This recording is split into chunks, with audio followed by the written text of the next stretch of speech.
여러분 안녕하십니까? 한강 주변을 중심으로 시작된 집값 급등세가 이어지는 가운데 출범 넉 달이 지난 이재명 정부가 본격적인 부동산 대책을 발표했습니다.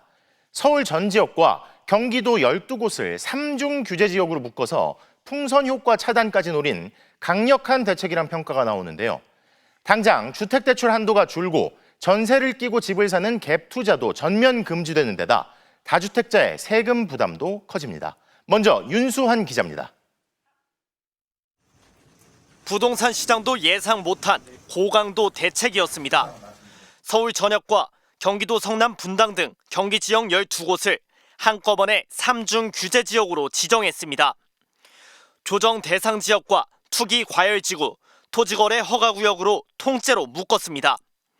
한쪽을 규제하면 다른 한쪽이 오르는 이른바 풍선 효과를 원천 차단하겠다는 겁니다. 골든타임을 놓치게 되면 국민들의 내 집 마련과 주거 안정이 더욱 어려워질 수 있습니다. 당장 내일부터 무주택자들이 집을 살 때 담보대출을 받을 수 있는 비율이 주택가격의 70%에서 40%로 줄고 이미 집이 있는 사람이 추가로 집을 살 땐 담보대출을 아예 받을 수 없습니다. 다만 신혼부부와 청년 등을 위한 생애 최초 대출은 지금처럼 집값의 70%까지 받을 수 있게 유지됩니다. 또 2년 이상 실거주자만 집을 살 수 있게 돼 전세 끼고 집을 사는 이른바 갭 투자는 전면 금지됩니다. 아파트뿐 아니라 용산 나인원 한남 같은 초고가 연립주택도 규제 대상에 포함됐습니다. 갭 투자를 통해서 별도로 자금을 동원할 수 있는 수단을 근본적으로 막았다고 이해를 하시면 됩니다. 다주택자의 세금 부담도 커집니다. 1주택자가 추가로 집을 사면 최대 3%인 취득세가 8%로 올라가고 2주택자가 세 번째 집을 살 땐 12%로 더 오릅니다. 예상을 뛰어넘는 초강경 대책에 전문가들은 집값 상승세가 일단 꺾일 것으로 내다봤습니다. 풍선효과 차단을 포함해가지고 거래 규제로 인해서 시장은 곧바로 냉각화될 가능성이 굉장히 높다 보여지고요. 정부는 향후 부동산 세제 개편도 예고했습니다. 보유세는 높이되 거래는 원활히 할 수 있도록 거래세를 조정하는 방안이 예상됩니다. MBC 뉴스 윤수환입니다. 앞서 전해드린 대로 정부의 부동산 돈줄 조이기는 더 강력해졌습니다. 신용대출까지 소위 영끌해서 수도권의 고가주택을 사는 것도 사실상 불가능해지고 전세자금 대출 등을 통해 자금을 우회 조달하는 행태도 원천 차단하겠다는 의지를 분명히 하고 있는데요. 이어서 남효정 기자입니다. 내일부터 15억 초과 25억 이하인 주택은 주택담보대출 한도가 4억으로 줄어듭니다. 25억이 넘는 초고가 주택은 2억 원만 대출을 받을 수 있습니다. 다만 15억 이하 아파트는 기존대로 최대 6억 원까지 대출이 가능합니다. 초고가 아파트를 사는데 대출에 의존하지 못하도록 하겠다는 겁니다.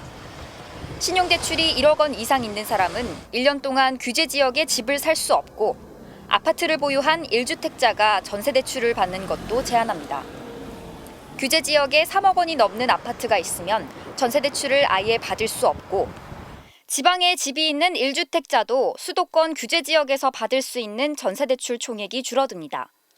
주택을 소유한 사람이 실거주하지 않고 전세대출을 받아 자금을 우회적으로 조달하는 것을 원천 차단하겠다는 겁니다. 실수요자와 관계없는 부동산 관련 투기적 대출 수요는 더욱 촘촘하게 점검하고 엄중하게 관리해 나가겠습니다. 정부는 또 주택담보대출 한도를 산정할 때의 평가 기준도 내년 초부터 강화하기로 했습니다. 향후 금리 인하로 시중의 유동성이 풀릴 경우 부동산으로 흘러가지 못하도록 더욱 옥죄겠다는 겁니다. 예를 들어 연봉 1억 원인 사람이 30년 만기 연 4%의 변동금리로 대출을 받는다고 가정하면 대출 한도는 현재 5억 8,700만 원에서 5억 100만 원으로 14.7%, 8,600만 원이 줄어듭니다. 중장기적으로 유동성 자금을 줄이면서 대출을 막고 그러고 시장이 안정화되면 그때 또 주택 공급을 하게 되면 서민들은 내 집 마련이 쉬워질 거라고 보는 거죠. 다만 일각에서는 지나치게 규제가 강력해 거래 단절 수준으로 이어질 수 있다는 우려도 제기합니다. MBC 뉴스 남효정입니다. 지난 몇 달 부동산 시장에선 정부가 그래봤자 얼마나 강한 대책을 낼 수 있겠느냐며 과거 정부의 사례를 들며 대수롭지 않게 여기던 분위기가 있었죠. 하지만 예상치 못한 고강도 대책이 나오자 깜짝 놀라는 모습입니다. 이혜선 기자가 현장을 돌아봤습니다. 서울 성동구의 한 구축 아파트. 2달 전까지 16억 8천만 원이던 아파트가 바로 어제 18억 원에 계약됐습니다. 부동산 대책이 조만간 나온다고 해서 급하게 계약한 겁니다. 6팀, 7팀이 같이 봤거든요. 그렇게 해서 이제 그 경쟁이 붙어가지고 또 집을 안 보고 지금 계약금을 넣겠다는 사람들도 굉장히 많고요. 부동산 대책이 발표된 뒤에도 지금이라도 살 수 있냐는 문의 전화가 아침부터 빗발치고 있습니다. 또 지금이 아니면 이 지역을 투자 못할 것이고 실입자들도 여기서 대출 제한이 더 생긴다면 더 먼 동네로 타 지역으로 이동하실 거라고 생각했기 때문에 규제 지역으로 묶일 거라고 예상 못했던 지역에선 충격이 더 컸습니다. 이사를 해야 하는데 생각보다 대출금이 줄어들어서 집을 못 사게 됐다는 사람들도 많았습니다. 계약을 하려고 지금 계속 물색 중이었던 고객님들도 이제 계약을 못 할까요? 그런데 전세도 없는데 우리 어디로 가죠? 부동산 대책 보도자료를 보려는 사람들이 몰리면서 국토부 홈페이지는 한때 접속장애가 발생했습니다. 반면 대출 규제 강화를 앞두고 서둘러 대출을 받을 거란 예상과 달리 은행 창구는 하루 종일 한산했습니다. 미리 이제 좀 계약을 체결하셨거나 오히려 은행 영업점은 문의가 빗발친다거나 그런 현상은 지금 없는 것으로. 이번 대책으로 집값은 잡히겠지만 전세 물량이 줄면서 전월세 시장이 불안해질 거란 우려도 제기됩니다. 국토부는 이번 대책으로 줄어드는 전세 매물은 많지 않을 것이라면서도 다만 월세 가속화를 늦출 대책은 고민 중이라고 밝혔습니다. MBC 뉴스 이혜선입니다. 이런 가운데 오늘 코스피는 3,657.28의 거래를 마쳐 또다시 사상 최고치를 경신했습니다. 부동산에서 증시로의 대전환을 목표로 하는 새 정부가 강력한 부동산 대책을 내놓은 데다 미중 무역 갈등 영향이 제한적일 거라는 전망 등에 따른 기대감이 반영됐다는 분석이 나옵니다. 오늘 김건희 씨의 도이치모터스 주가 조작 혐의 재판에선 김 씨가 증권사 직원과 나눴던 통화 녹취가 재생됐습니다. 검찰이 무혐의 처분을 할 때는 4년 넘게 확보하지 못하다가 재수사가 시작되자 뒤늦게 찾았다는 증거였죠. 김 씨가 직접 누군가에게 수익을 6대4로 나누기로 했다고 말하는 등 주가 조작을 알았다고 의심할 만한 정황들이 담겨 있었습니다. 윤상문 기자가 보도합니다. 오늘 오전 열린 김건희 씨의 도이치모터스 주가 조작 혐의 사건 두 번째 공판. 2010년 10월에서 이듬해 1월까지 김 씨가 미래에셋 직원과 통화한 녹취 파일이 재생됐습니다. 김 씨는 당시 거래 자체는 주가 조작 세력이었던 블랙펄 인베스트에 맡겼지만 매매 현황은 증권사 직원으로부터 보고받고 있었습니다. 김 씨는 증권사 전화는 녹음이 되지 않냐며 앞으로 통화를 할 거면 핸드폰으로 하는 게 낫지 않냐고 묻기도 했습니다. 11월경에는 오늘 시장이 26포인트 빠졌다고 하는 말에 김 씨가 대단하다고 반응하자 증권사 직원이 다시 도이치모터스는 관리를 하니까 그래도 가격이 유지가 된 것이라고 말합니다. 이어 이듬해 1월 통화에서 김 씨는 누군가와 수익을 6대4로 나누기로 했다는 걸 증권사 직원에게 털어놨습니다. 25억 7,700만 원에서 또 쉐어를 나누는 거냐는 직원 질문에 내가 40%를 주기로 했다며 거의 2억 7천을 줘야 된다고 말한 겁니다. 통상적인 수수료와 비교하면 이례적으로 높은 액수입니다. 해당 직원은 증인으로 나와 단기간에 25억 원이 예치된 계좌를 타인에게 맡기고 6대4로 나누는 방식이 일반적이냐는 특검 측 질문에 일반적이지 않지만 시장에서 많은 걸로 안다고 답했습니다. 주가 조작을 인지한 것으로 보이는 정황들을 보여주는 이 녹취는 4년간의 검찰 수사에서는 발견되지 않다가 재수사 과정에서 발견된 녹취입니다. 오늘 재판에서 김 씨 측 변호인은 김 씨가 공인인증서를 어떻게 발급받냐고 물을 정도로 주식 거래에 전문 지식이 있던 게 아니지 않았냐고 해당 직원에게 되물으며 김 씨가 주가 조작 사실을 알지 못했다는 취지로 반박했습니다. MBC 뉴스 윤상문입니다. 윤석열 전 대통령이 지난 7월 재구속된 뒤 처음으로 내란 특검에 출석해 조사를 받았습니다.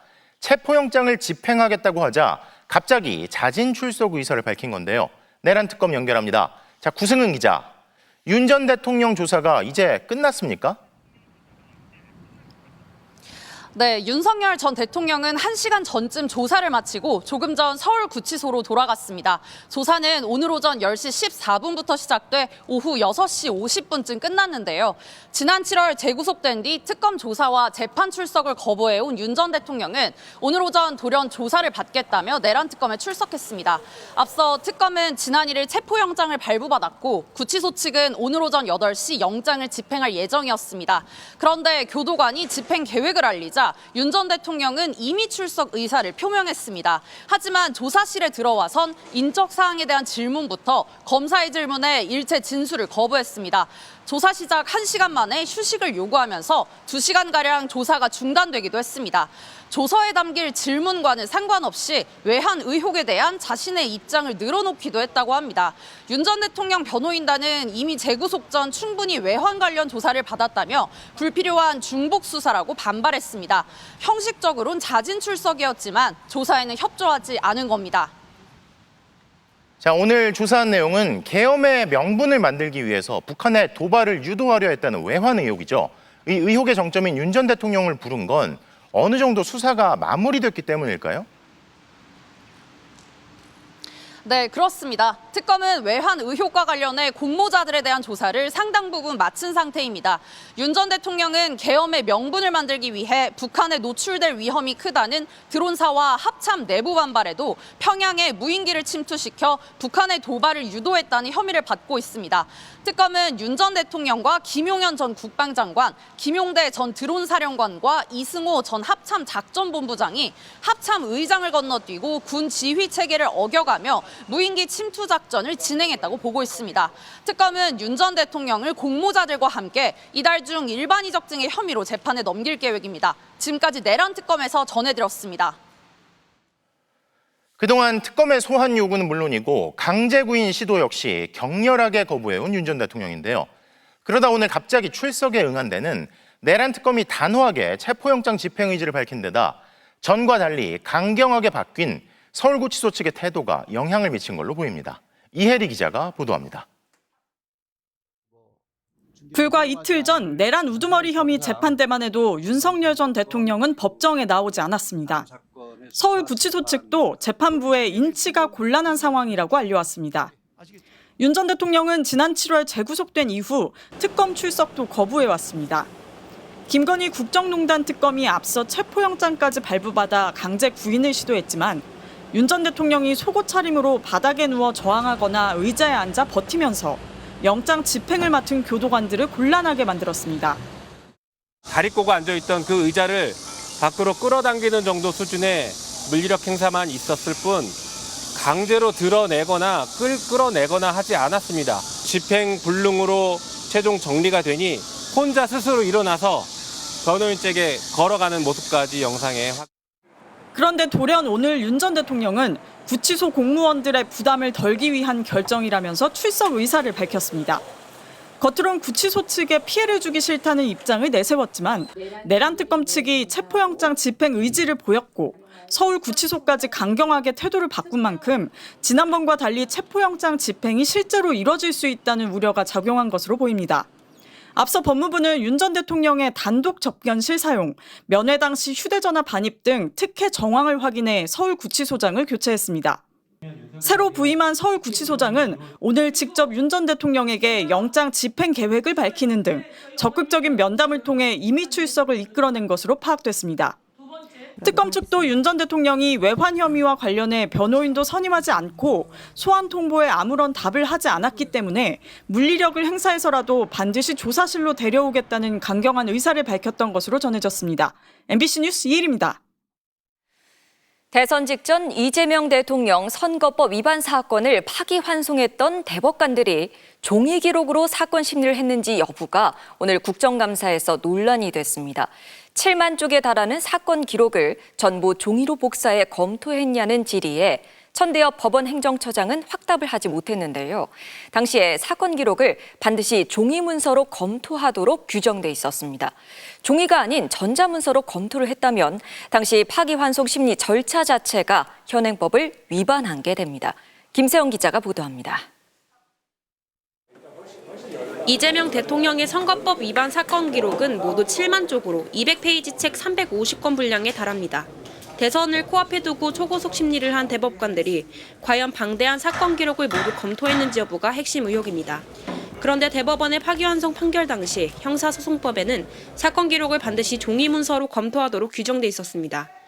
법적 효력이 없는 스캔본 기록을 설령 전압 회부 당시부터 읽었다 하더라도 그것은 법적 효력 없는 문서를 읽은 것이고 그것은 불법이다.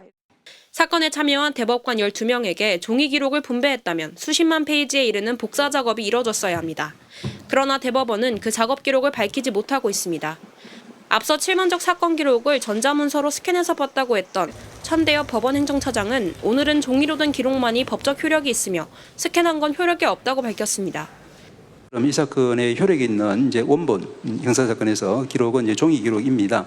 그래서 법적인 효력이 부여되는 것도 아닌 그야말로 이제 편의적 보조적인 부수적인 장치라는 말씀만. 사건을 종이 기록으로 검토한 게 맞냐는 민주당 의원들의 거듭된 질의에 천 처장은 연구관들이 종이 기록을 검토했을 거라며 말을 얼버무렸습니다.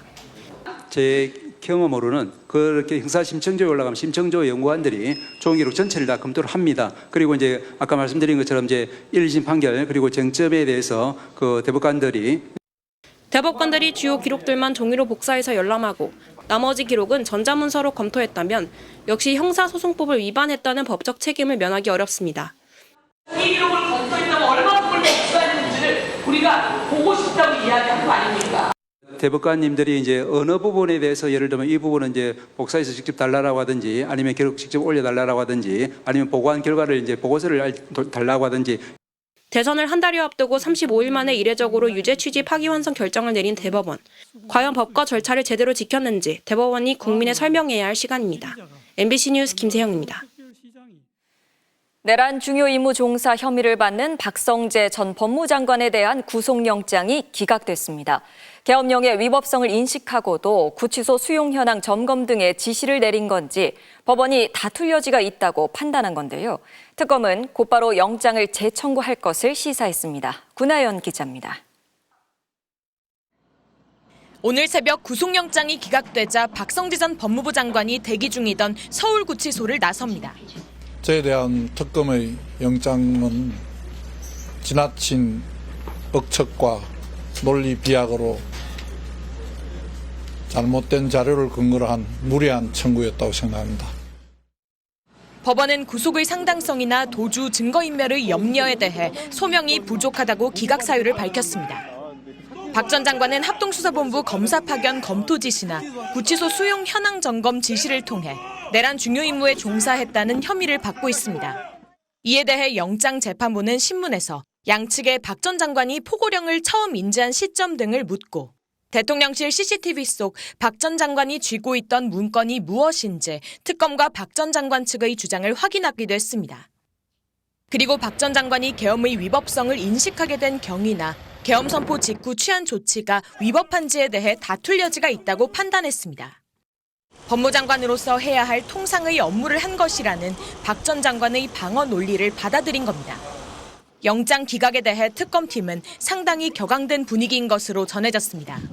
공식적으로는 법원의 결정은 존중되어야 한다면서도 위법성 부분은 수긍하기 어렵다고 밝혔습니다. 계엄 선포 당시 군으로 사회 질서를 유지할 상황이나 실체적 요건을 갖추지 못했다는 건 누구나 아는 사실이라며 박 전 장관이 조치를 취할 당시 비상계엄의 위법성을 인식했다는 건 다툼의 여지나 공방 필요가 없는 명백한 사실이라고 주장했습니다.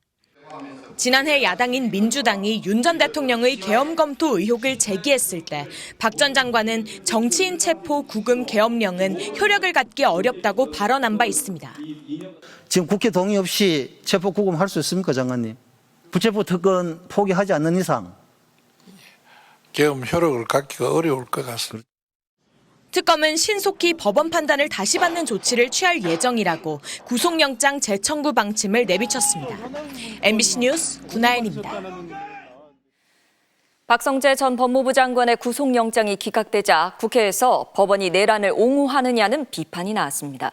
내란의 밤 CCTV까지 공개된 뒤 구속영장이 기각된 상황을 두고 더불어민주당에선 내란 전담 재판부 설치에 대한 목소리가 다시 높아지고 있습니다. 김현지 기자입니다. 한덕수 전 국무총리에 이어 박성재 전 법무부 장관까지 내란 가담 혐의를 받는 주요 인물에 대한 구속영장이 연달아 기각되자 여당에선 법원이 내란을 옹호하느냐는 질타가 나왔습니다. 법원의 내란 옹호입니까? 내란 척결에 대한 법원의 반격입니까? 이렇게 하면 사법부의 독립과 신뢰가 높아집니까? 특히 내란의 밤 대통령실 CCTV 영상을 통해 당시 국무위원들의 내란 가담 행위가 드러났다며 구속 수사를 촉구했습니다. 법원이 기각한 구속영장 사유는 CCTV 영상으로 부정되었습니다. 특검은 지체 없이 한덕수, 박성재의 구속영장을 재청구해야 합니다. 국민의힘은 특검의 무리한 수사가 빚은 사필 규정이라 평가했지만 예, 사필 규정이라고 생각을 합니다. 박성재 장관의 영장이 기각이 되면서 현재 하고 있는 특검의 수사 자체가 정상적이지 않다. 여당 일각에선 구속영장 기각을 계기로 내란 전담 재판부 설치 논의가 다시 수면 위로 떠오르는 분위기입니다. 특검 수사에 시한이 정해진 걸 감안해 강제 수사로 속도를 내야 한다. 법원을 묵과할 수 없으니 내란 전담 재판부를 설치해야 한다는 지적이 이어졌습니다. 이런 가운데 여당은 대법관 증언 등을 담은 사법개혁안을 다음 주 초 발표하겠다고 예고했습니다. MBC 뉴스 김현지입니다. 순직해병특검은 오늘 고위공직자 범죄수사처에 대한 압수수색에 나섰습니다. 특검은 공수처 검사가 최상병 사건 처리와 관련해 국회에 나와 위증을 한 혐의를 수사하고 있는데요. 이와 관련해 공수처가 무죄라는 결론을 정해두고 소속 검사의 사건을 무마하려 한 건 아닌지 의심되는 정황을 포착한 것으로 확인됐습니다. 송정훈 기자입니다. 순직해병특검이 고위공직자 범죄수사처를 전격 압수수색했습니다. 특검이 압수수색에 나선 건 송창진 전 공수처 부장검사의 위증 혐의 사건을 공수처가 직접 수사하며 무마하려 했다는 의심 때문입니다. 송 전 검사는 과거 이종호 전 블랙펄인베스트 대표의 변호를 맡은 적이 있는데 공수처가 임성근 사단장 구명로비 의혹과 관련해 이 전 대표에 대한 수사에 나섰는데도 곧장 직무 회피를 신청하지 않아 논란이 됐습니다. 지난해 7월 국회에 나온 송 전 검사는 이 전 대표가 연루된 사실을 뒤늦게 알았다고 해명했습니다. 공수처 수사 과정에서 언제 이종호 씨가 이 사건에 연루된지 아셨습니까? 이종호 씨가 연루된 사건에 대해서 공익신고자가 와서 조사를 받은 것을 안 것이 지지난주 수요일이었습니다. 7월 10일이었습니다. 당시 국회는 이 증언을 허위라고 보고 송 전 검사를 위증 혐의로 공수처에 고발했습니다. 공수처법은 소속 검사의 범죄 혐의를 발견한 경우 이를 대검찰청에 통보하도록 규정하고 있습니다. 하지만 공수처는 자체적으로 사건을 배당하고 수사에 나섰습니다. 심지어 사건을 맡은 박석일 당시 부장검사는 본격적인 수사가 시작되기 전에 무죄인이 검찰에 넘기지 말고 공수처가 사건을 들고 있어야 한다는 취지의 내부 보고서를 작성한 걸로 확인됐습니다. 이 보고서는 오동훈 공수처장에게 보고됐습니다. 무죄라고 결론을 정해둔 채 공수처 검사가 고발된 사건을 검찰에 넘기지 않고 자체적으로 처리하려 한 겁니다. 오 처장과 이재승 차장, 박 전 검사를 직무유기 혐의로 입건한 특검은 압수수색을 통해 확보한 자료 등을 토대로 실제 수사 무마 시도가 있었는지 들여다보고 있습니다. MBC 뉴스 송정훈입니다. 윤석열 전 대통령이 대통령 집무실과 관저를 용산으로 옮기면서 경찰의 경호 경비 면적도 청와대 시절과 비교하면 크게 넓어졌습니다. 그런데 근무자들이 용변을 보거나 대기할 곳이 마땅치 않다며 민간주택 4곳을 빌리고 세금으로 월세와 관리비를 내온 사실이 MBC 취재 결과 확인됐습니다. 김지인 기자의 단독 보도입니다. 서울 용산 대통령 관저 인근의 한 다세대 주택에 양복 차림의 남성들이 드나듭니다. 관저 외곽 경호와 경비를 맡는 서울경찰청 202 경비단이 현재 임차해 쓰고 있습니다. 겉으로 보기엔 일반 주택과 다를 바 없습니다. 하지만 이곳 지하 1층은 경찰이 월 임대료 260만 원을 내고 빌려 쓰는 대기 공간입니다. 202 경비단이 대통령 경호와 경비 업무를 위해 민간 주택을 빌린 건 1990년 창설 이래 처음입니다. 대통령실을 용산으로 옮기면서 생긴 변화입니다. 경비단은 용산 관저 주변에 공중 화장실이 없어 24시간 교대 근무하는 인원의 생리 현상 해결에 어려움이 있었다며 급한 용변 해결, 근무 후 샤워 등을 위해 주택을 빌렸다고 했습니다. 원래 사무실을 찾기도 했지만 사무실, 욕실 이런 게 없거든요. 왜냐면 임시숙소 겸 쓰셔야 되는 거라서. 대통령 업무 공간과 관저가 한 곳에 있던 청와대 시절 경호경비 담당 경찰관들은 근무지 바로 근처에 있는 창성동 청사를 사용해 주택을 빌릴 필요가 없었습니다. 대통령 경호부대가 기본적인 휴게를 보장받지 못하고 용변조차 해결할 수가 없어 민간주택을 임대한 것입니다.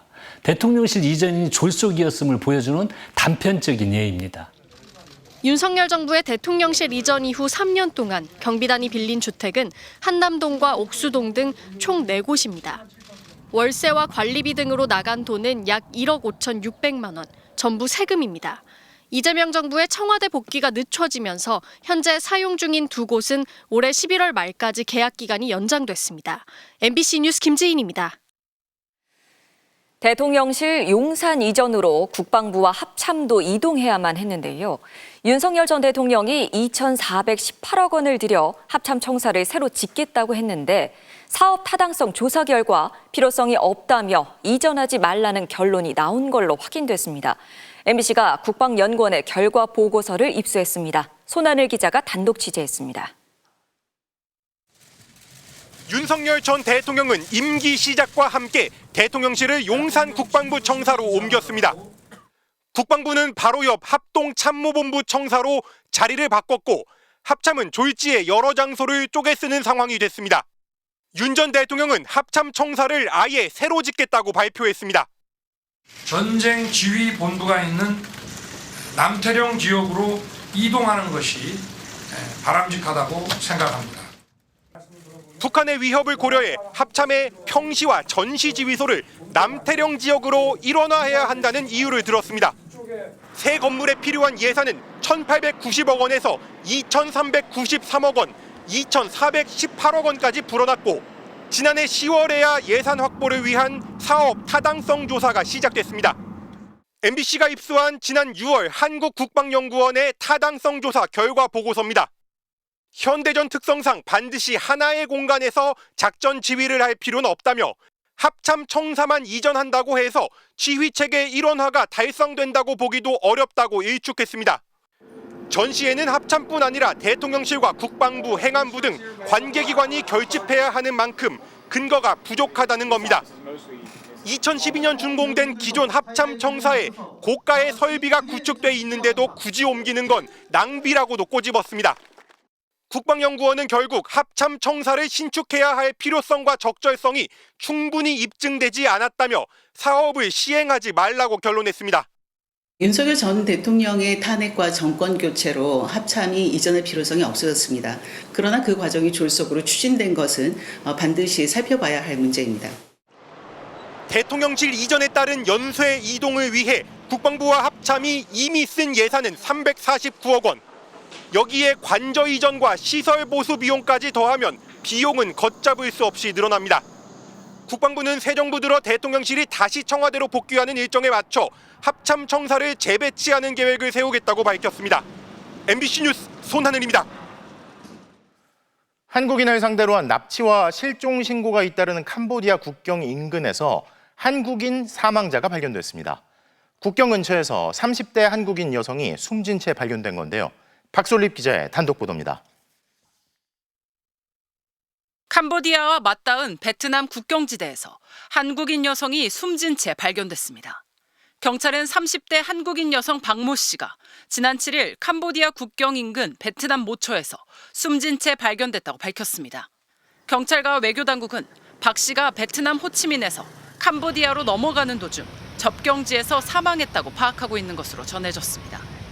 캄보디아에 머물러 온 박 씨는 최근 베트남을 방문했다 다시 캄보디아로 돌아가는 길이었다고 당국은 보고 있습니다. 박 씨 시신은 사망 사흘 뒤인 지난 10일 현지에서 부검과 화장을 마친 뒤 유족에게 인도된 것으로 알려졌습니다. 1차 부검 결과 특별한 외상은 없었던 것으로 전해지고 있습니다.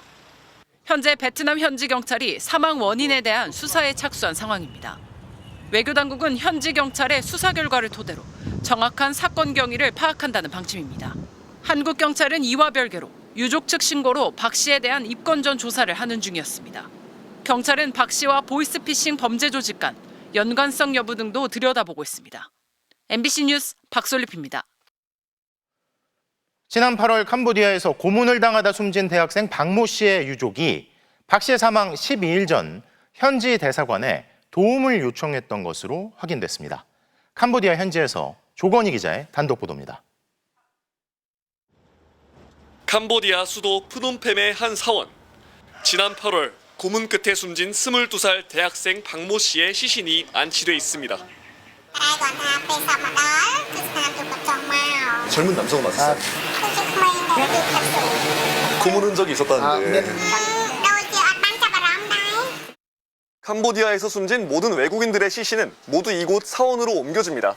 그중 지난 8월에 숨진 박 씨의 시신은 2달이 넘도록 아직까지도 한국에 돌아가지 못하고 있습니다. 그런데 박 씨가 가혹행위를 당하다 숨지기 전 박 씨 가족이 주 캄보디아 한국 대사관에 도와달라 요청했던 것으로 확인됐습니다. 박 씨 가족은 지난 7월 27일 저녁 대사관에 연락했습니다. 범죄 조직이 5,700만 원을 보내지 않으면 박 씨를 미얀마로 보내겠다고 협박하고 있다며 구조해달란 내용이었습니다. 대사관 대응은 아니랬습니다. 대사관 측은 박 씨가 있는 위치를 알아야 현지 경찰에 신고를 할 수 있다면서 위치를 알려주면 협조를 요청하겠다고 답했습니다. 한국에 있는 박 씨 가족이 박 씨 위치를 정확히 파악해 알려줘야만 후속 절차를 밟을 수 있다는 겁니다. 박 씨는 첫 구조 요청 12일 만인 8월 8일 주검으로 발견됐습니다. 바로 이튿날 캄보디아 경찰은 박 씨가 감금돼 있던 범죄 단지를 급습해 한국인 14명이 탈출했습니다. 박 씨의 시신은 이르면 다음 주 초 캄보디아 현지에서 부검과 화장을 거쳐 한국으로 옮겨질 예정입니다.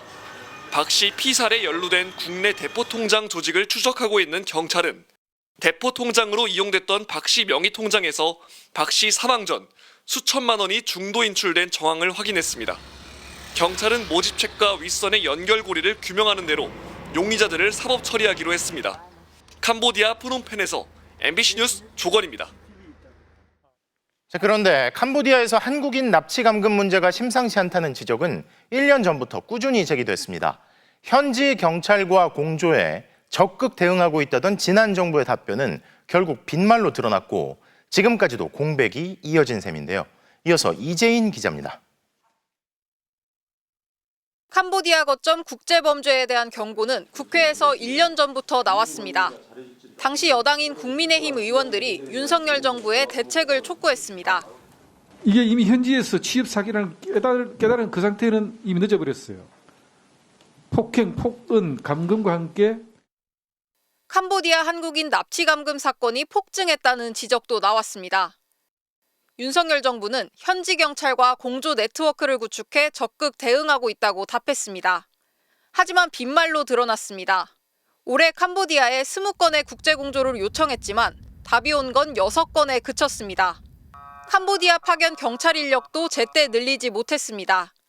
지난해 외교부가 캄보디아 경찰 주재관을 늘려달라고 요청했지만 행정안전부가 업무량이 그다지 많아지지 않았다며 거절했습니다. 국제수사와 외국인 범죄를 담당하는 외사경찰 인력도 2023년 윤석열 정부 경찰 조직 개편 이후 1,000명 넘게 줄었습니다. 이미 전국에서 실종 신고가 빗발쳤지만 경찰은 관련 통계도 제대로 집계하지 않고 있었습니다. 조현 외교부 장관은 사태의 심각성을 최근에야 인식했다고 했습니다. 날짜가 대충 언제입니까? 그러니까 지난주 정도인 것 같습니다. 대한민국 국민의 안전에 대해서 아무런 관심이 없었던 거예요. 이러는 사이 20대 대학생이 캄보디아에서 범죄 조직에 감금돼 범죄에 동원됐다 고문받고 숨진 겁니다. 2023년 21건이었던 캄보디아 한국인 납치 감금 사건은 지난해 221건으로 폭증한 뒤 올해 8월 이미 300건을 넘었습니다. MBC 뉴스 이재인입니다. 캄보디아 납치 감금 범죄는 국외에서 벌어지는 일이라 국내 수사만으로는 한계가 있고 현지의 공조가 필요한데요. 다른 범죄 수사를 위해 휴가까지 내고 캄보디아에 탐문 수사를 다녀왔던 한 경찰 간부가 겪은 현지 상황을 들어보시죠. 장혜지 기자입니다. 지난 8월 투자 리딩방 사기를 수사하던 부산 서부경찰서 오영훈 경정은 캄보디아로 홀로 떠났습니다. 사기의 근원지를 수도 푸놈펜 인근의 한 건물로 파악했지만 텔레그램 속 용의자를 정확히 특정할 수 없어 일단 휴가를 내고 탐문에 나선 겁니다. 그런데 비행기 좌석 옆자리에 불안한 모습의 청년이 눈에 띄었습니다. 그 청년한테 제가 한마디 말을 걸었는데 말투가 좀 이상하다는 느낌을 받았고 그래서 공항에 도착하자마자 켠 휴대전화에는 동료 경찰로부터 납치 신고된 청년 사진이 도착해 있었습니다. 옆자리 청년이었습니다.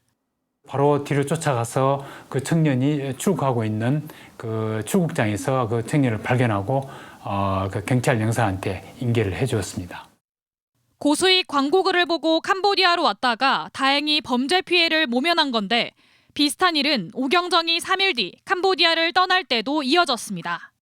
현지 한윤회에서 범죄단체에 열흘간 감금됐다 탈출한 30대 남성을 만난 겁니다. 고소득에 숙박 무료라는 꿰매 빠져 캄보디아에 왔다 보이스피싱 범죄단체에 걸려든 겁니다.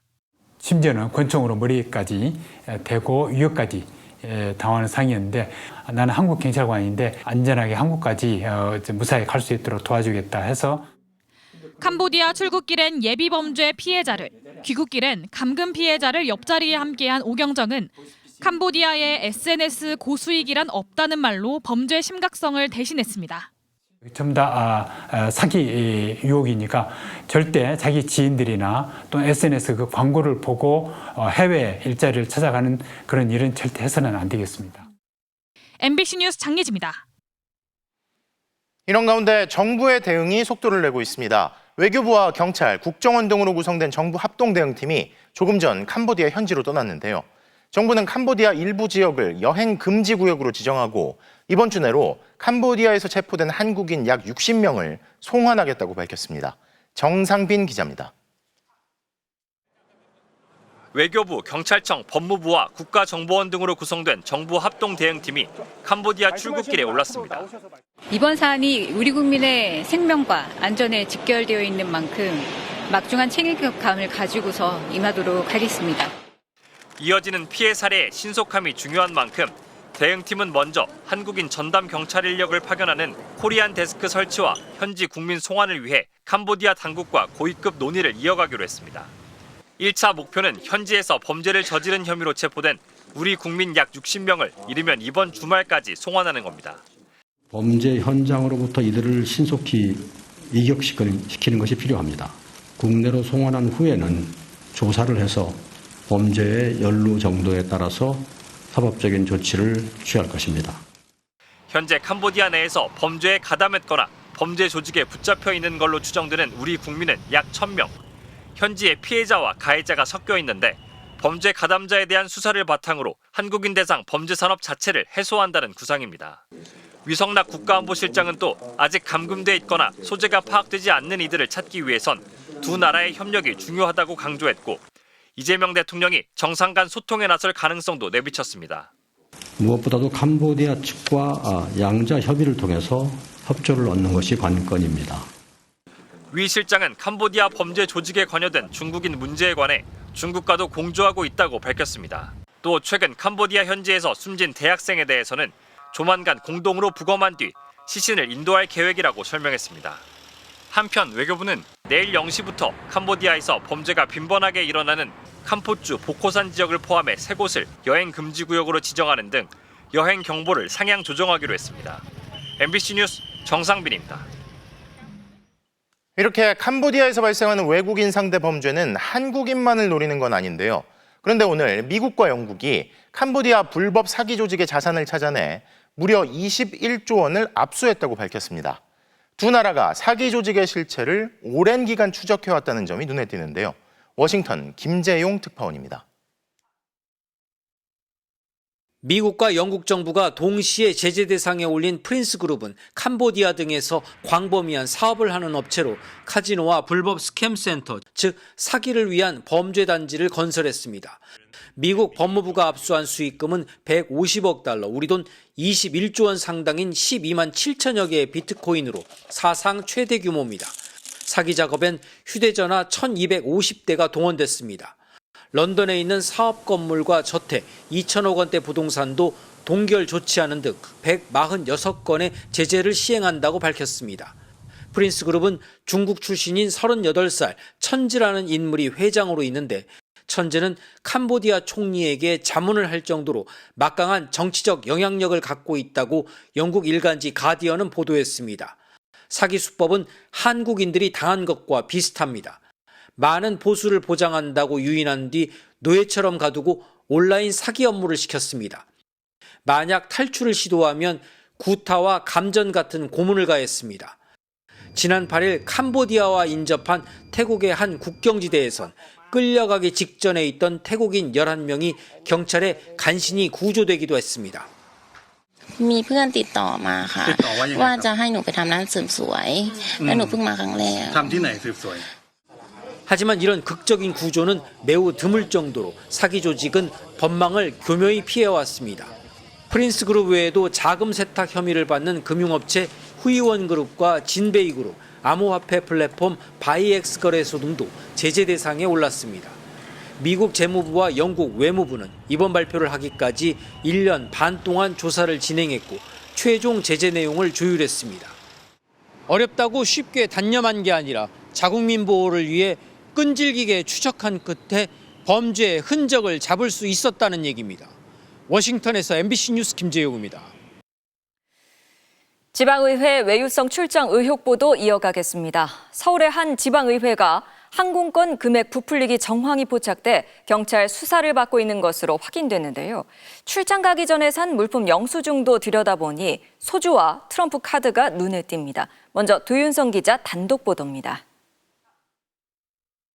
지난 7월 홍콩과 중국으로 4박 5일 출장을 간 서울 강서구 의회.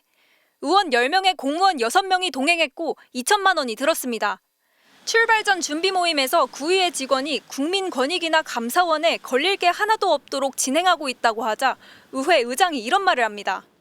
해놓고 걸려야 되는데 안 걸리게 꼭 직원들이 완전 사무적으로 일 처리하니까 마음에 안 들어요. 술도 찼습니다. 여행사에서 그 기본적으로 뭐 와인이 나온다거나 뭐 술 나오는 거 그런 거 없어? 깡이라는 말도 나옵니다. 돈도 깡도 해가지고 현찰도 좀 가져가고 했는데 그걸 안 하는 거야. 작년 말 권익위는 지방의회 외유성 출장 의혹과 관련해 전수조사를 해 87곳을 수사 의뢰했습니다. 최근 3년간 강서구 의회가 다녀온 해외 출장에도 지적이 쏟아졌습니다. 정보공개 청구를 통해 입수한 출장 물품 구입 영수증입니다. 많게는 소주 20병 등 해마다 술이 빠지지 않습니다. 꿀약과 등 각종 과자, 라면에 김, 면도기, 그리고 트럼프 카드 등을 사는데 200만 원 가까이 썼습니다. 공무와 무관한 내역입니다. 예산 200만 원가량을 현금으로 가져가서 현지에서 쓰고 결과 보고서에 현지 회의 사진이 없는 것도 문제로 지적됐습니다. 강서구 의회는 이런 지적에 조치 사항을 정리한 뒤 내실 있는 출장을 만들겠다고 밝혔습니다. 박성호 의장이 서명도 했습니다. 박 의장에게 발언이 부적절한 건 아닌지 물어봤습니다. 그런 이야기 한 적도 없어요.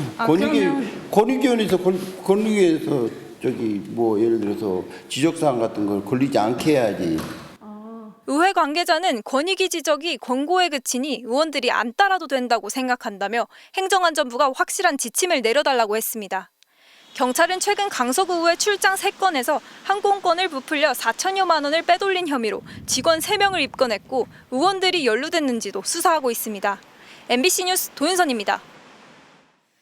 출장에 동행한 공무원들에 대한 갑질도 있었는데요. 의원 몫의 양주를 남겨두지 않았다며 욕을 하고 마사지 일정을 꼭 넣어야 한다고 강요했습니다. 이어서 이승지 기자 단독 보도입니다. 해외 출장 넷째 날 아침 호텔방에서 오간 대화입니다. 강서구의회 운영위원장이 어제 저녁 자기 몫의 양주를 남겨놓지 않았다고 공무원들에게 호통칩니다. 양주 2병 갖고 와서 한 병은 운영위원장 몫으로 놨다지. 그걸 다 먹어? 부위원들 데리고 와서 한 잔씩이라도 따라줘야지. 그게 체면이 있으지. 욕을 하더니 사비로 양주를 사내라고 합니다. 야, 얘들이 없어갖고 의장이 다 마셔버리고 이랬더니 이거 안 돌아가냐? 하이바가 너 네 돈으로 살아야지 답이 없어. 또 의원들이 보챈다며 마사지를 다 받자고 하다 예산이 없다고 하자 그제서야 알았다고 합니다. 이야기 오늘 마사지 받냐 이제? 마사지 다 해라게. 마사지 안 하면 죽여 내가. 아 그래서 그래? 알았다. 마사지 취소다. 이번 출장 목적은 구정 발전에 적용 가능한 벤치마킹 사례 발굴. 그런데 짝퉁시장도 들렀습니다. 출장 심사 때는 없던 일정입니다. 짝퉁시장도 가방 시장하고 의류 시장이 따로따로 있거든요. 나눠서 가면 되겠다. 나눠서. 두 개다는 못 갔잖아. 의류, 가방 이렇게. 출장에는 공무원 6명도 동행했습니다. 저녁에 의원 숙소에 술과 안주 넣어주고 퇴근 없는 지옥이다. 갔다 와서 보고서 작성도 대부분 공무원 몫인데 가고 싶어하는 공무원은 없다고 합니다. 운영위원장은 자신은 욕한 적 없다고 했습니다. 의원님, 마사지 요구 사실인가요? 가본 적이 없다니까 무슨 마사지야? 양주 요구하신 사실 없으세요? 없어 그런 거 없어. 국민권익위는 양주 2병은 강서구청 간부가 건넨 것으로 파악하고 관련 경위를 조사하고 있습니다. MBC 뉴스 이승지입니다. 우리나라가 대규모 투자를 하면 미국이 관세 폭탄을 깎아주기로 합의한 지 벌써 2달이 훌쩍 지났지만 구체적인 방안에 대한 협의는 진전이 없습니다. 이재명 대통령과 트럼프 미국 대통령이 다시 마주할 경주 에이펙을 목전에 두고 우리 경제 산업장들이 줄줄이 미국행 비행기에 올랐는데요. 또다시 극적인 합의가 이뤄질까요? 오혜정 기자가 보도합니다. 구윤철 경제부총리 겸 기획재정부 장관이 먼저 미국 워싱턴 DC행 비행기에 올랐습니다. 한미 관세 합의 이후 교착 상태에 빠진 후속 협상에 다시 물꼬를 트기 위해서입니다. 미국 재무장관을 만나고 여러 번 만나게 될 것 같습니다. 잘 설명하고 돌아오도록 하겠습니다. 감사합니다. 김용범 대통령실 정책실장과 김정관 산업통상자원부 장관도 내일 함께 출국합니다. 여한구 통상교섭본부장은 먼저 미국에 도착해 사전 협의에 나섭니다. 주된 협상 파트너는 지난 7월 말 한미 관세 협상 타결 때도 마주 앉았던 하워드 러트닉 미국 상무장관. 협상 타결 이후 러트닉 장관은 우리 측 3,500억 달러 투자는 현금으로 이루어져야 한다고 강경한 태도로 돌아섰지만 최근 기세가 조금은 누그러졌습니다. 지난 9월 우리가 한미 무제한 통화 스와프가 포함된 수정안을 제시했고 10월 들어 러트닉 장관도 우리 정부가 외환 시장이 불안해질 수 있다고 우려한다는 점에 일부 공감했다는 겁니다. 2주 사이에 미국 쪽에서 우리 쪽에서 수정 대안에 대해서 상당히 의미 있는 그 반응을 보여줬고 대안에 대해서 우리 내부적으로 지난 추석 연휴 기간에 여러 번 회의를 했고요. 대통령실 핵심 참모와 경제, 산업수장이 동반 출국해 협의에 다시 불을 붙인 상황. 경주 에이펙 회의에서 다시 만난 양국 정상이 합의할 수 있도록 돌파구를 마련하는 게 현재 1차 목표입니다. 산업부 관계자는 통화 스와프 방안을 포함한 진전이 있었던 건 사실이라며 이르면 오는 토요일쯤 양국의 추가 합의가 발표될 수도 있다고 전망했습니다. MBC 뉴스 오혜정입니다. SK그룹 최태원 회장과 노소영 아트센터 나비관장의 이혼 소송에 대한 대법원 선고가 내일 열립니다. 쟁점은 재산 분할액으로 1조 3천억 원을 지급하라고 판결한 항소심 판단이 유지되는지 여부인데요. 최태원 회장의 재산 대부분이 SK그룹사 주식이기 때문에 SK 지배 구조에도 영향을 미칠 수 있기 때문입니다. 송재원 기자입니다. 작년 5월 SK 최태원 회장 부부 이혼 소송 항소심 재판부는 부부의 이혼을 결정하면서 최 회장이 부인 노소영 아트센터 나비 관장에게 지급할 재산 분할 금액을 크게 올렸습니다. 재산 대부분이 부친에게 물려받은 것이라 나눌 필요가 없다고 본 1심과 달리 장인 노태우 전 대통령이 그룹의 방패막이 역할을 했고 비자금도 재산에 유입됐다며 35%인 1조 3천억 원을 지급하라고 한 겁니다. 역대 최대 규모의 재산 분할이 결정되자 최 회장은 직접 기자회견에 깜짝 등장해 이례적으로 법원 판결을 정면 비판했습니다.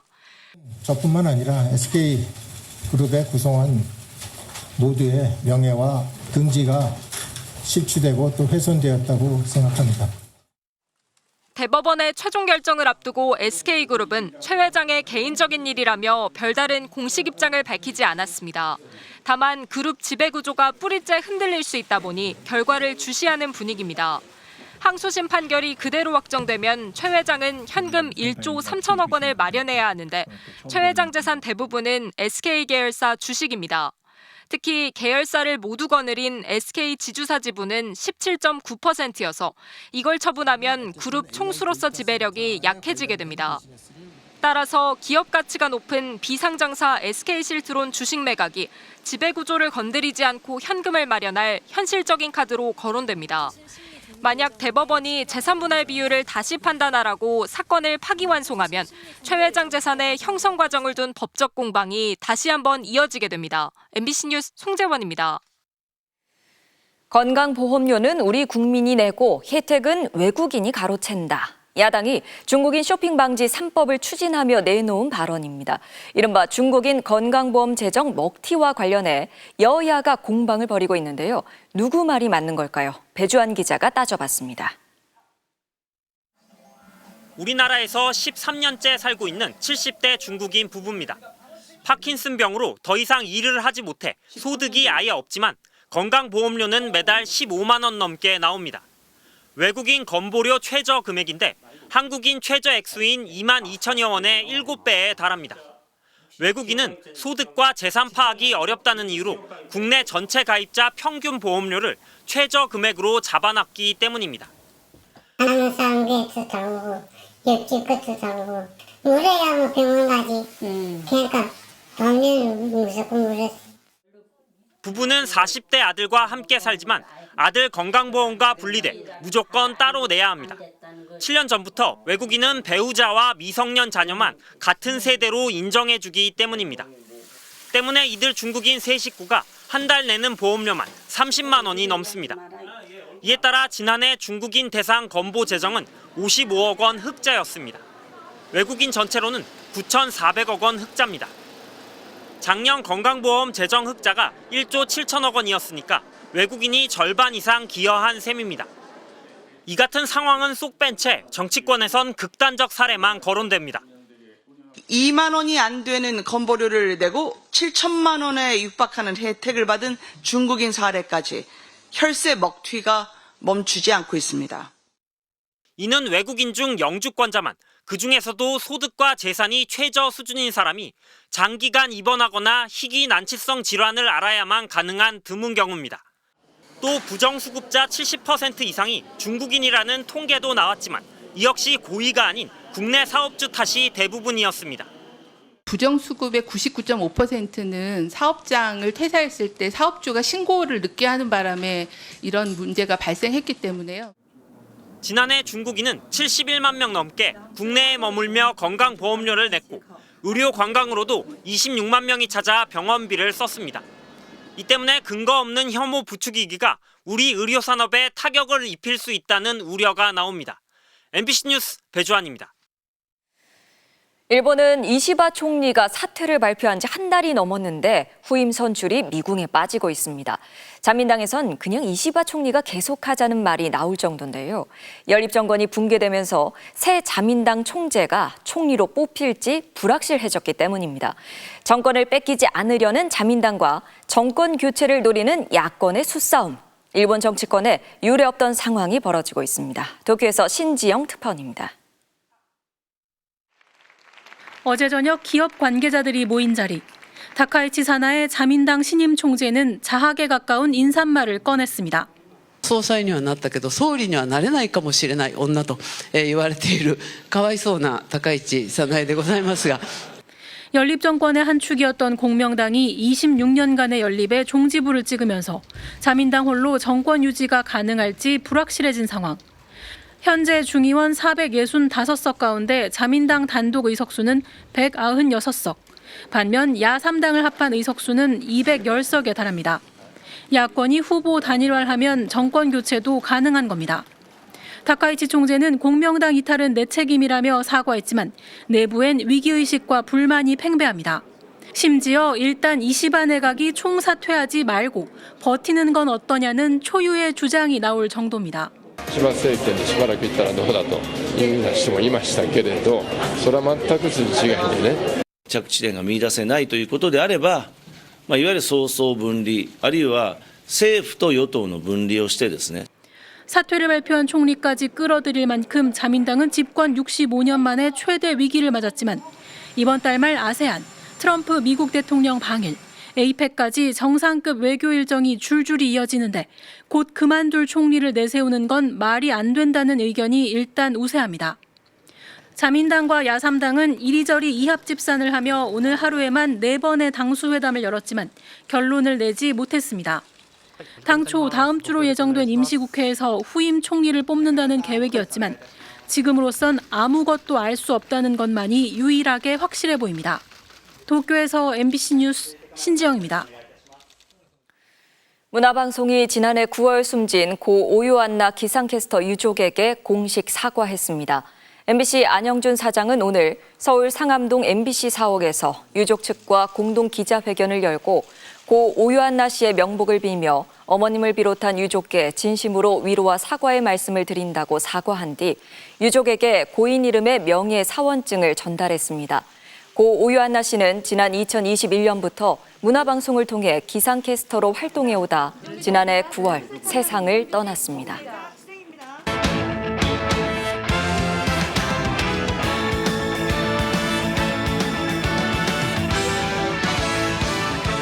수요일 밤 스포츠 뉴스입니다.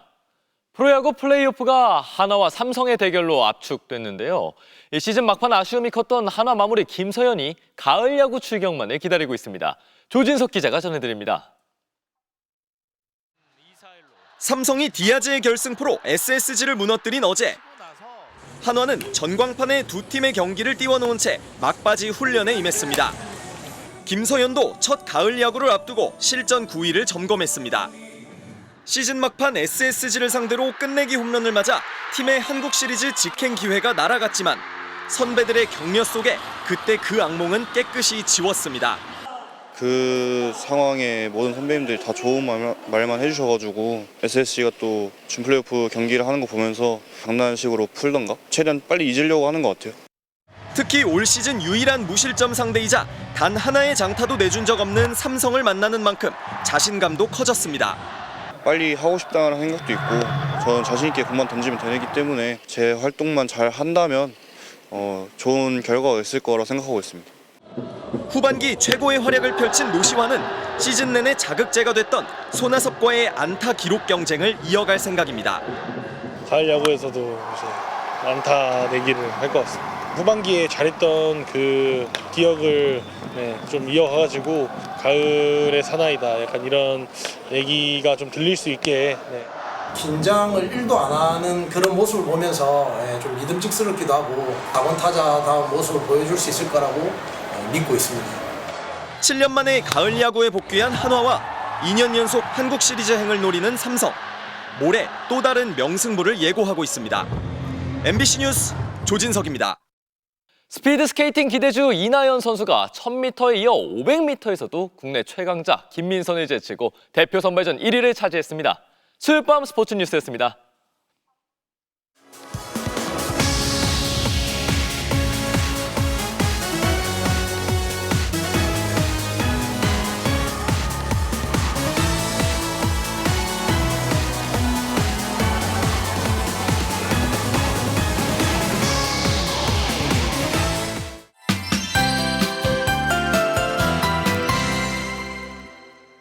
청고마비의 계절이지만 최근 잦은 비로 파란 가을 하늘을 보기가 어려운데요. 오늘 낮에 서울은 반짝 맑은 하늘이 드러났지만 이내 비구름이 몰려오면서 바로 흐려졌습니다. 한편 제주 서귀포는 오늘도 한낮에 30도 안팎의 이례적인 고온 현상이 계속됐고요. 해수욕장에서는 물놀이를 즐기는 시민들도 눈에 띄었습니다. 서해상에서 동쪽으로 이동하는 저기압의 영향으로 전국 대부분 지역으로 비가 확대되고 있습니다. 비는 내일 오전까지 이어지겠는데요. 예상 강우량은 영동과 충청, 남부지방에 최고 60mm, 서울에 10에서 40mm가량이 내리겠습니다. 특히 내일 새벽부터 아침 사이 충청과 남부를 중심으로는 강한 비가 집중될 것으로 보입니다. 모레 밤부터 서쪽 지역은 다시 비가 내리겠고요. 주말은 전국으로 확대되겠습니다. 이후로 북쪽 찬 공기가 남하겠고 기온이 뚝 떨어지겠습니다. 일요일 서울의 최저 기온이 8도 안팎으로 급격하게 쌀쌀해지겠습니다. 비는 내일 오전에 그치겠는데요. 동해안 지역은 밤까지 이어지는 곳이 있겠습니다. 내일 아침 기온 서울이 17도, 대구 17도 예상되고요. 한낮 기온은 서울이 23도, 광주 27도로 예년 기온을 4도가량 크게 웃돌겠습니다. 날씨였습니다. 대법원이 7만 쪽 분량의 기록을 전자문서로 읽었는지 종이 기록으로 읽었는지 제대로 읽긴 읽고 판결을 뒤집었는지 해명이 오락가락합니다. 그럼에도 여전히 오랜 경력의 법관은 자료를 제대로 안 봐도 판단은 제대로 할 수 있다는 주장이 나도는데요. 그렇다면 판사가 아니라 도사겠죠. 자, 게다가 경력의 부산물인 편견과 아집이 잘못된 판단으로 이끄는 경우도 수두룩합니다. 내란 수괴도 그 옆에 있던 최측근들도 경력은 화려했습니다.